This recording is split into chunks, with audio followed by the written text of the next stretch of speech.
kanilang Panakayon Festival. And next year, my dear people of Barangay La Paz, we will be celebrating our 75th founding anniversary in the 5th Panakayon Festival. So, preparahan din natin na ay ka-75th nasa Barangay La Paz bilang isa ka barangay.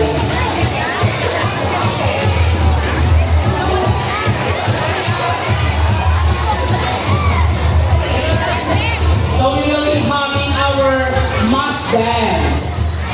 No? So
grabe ang energy sa aton mga dancers. Ang aton ng mga barangay officials, Zepet! Ay, gawin ang ating official. Kapoy na sila kay ka-birthday na nila program, no, sa aton founding anniversary and 4th Panakayon Festival. So, okay, tinagda akong pit ang Barangay La Paz sa Sadsaran Festival.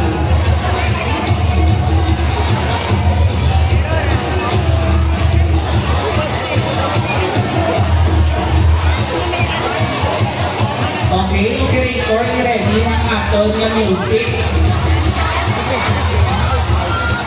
Ayan na aton yung music. Music, yung pag-street dance, kailangan. So, ang inyong action pag-street dance, hindi pa sa overall performance. Okay? Oo, wala na formation, tira na lang kami kuliin, pero ganito. Sabihin, Jake, tirin mo.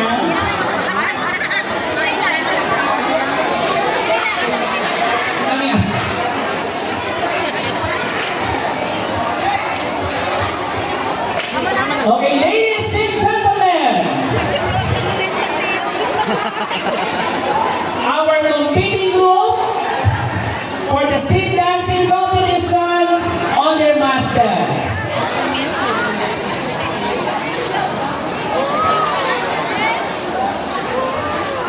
Wala pa yung music.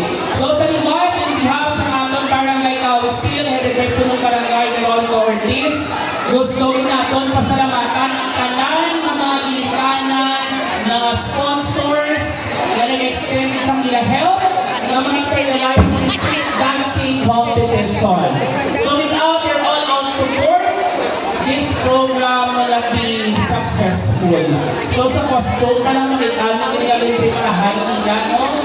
Ang iya sa tigalayo lamon na after sa mga kailangan.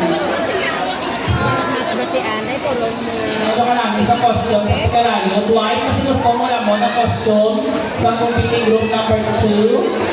Abing, maula ka sa number 2 ng costume. Ready na kagawad? Okay? Once again, our competing groups in their mass dance.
Gusto po lang, we will be having our awarding.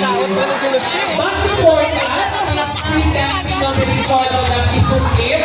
Di anak malipatan. Mayo lang din ang tamang program. Let us hear the message of our punong barangay, the Honorable Veronica V. Ortiz.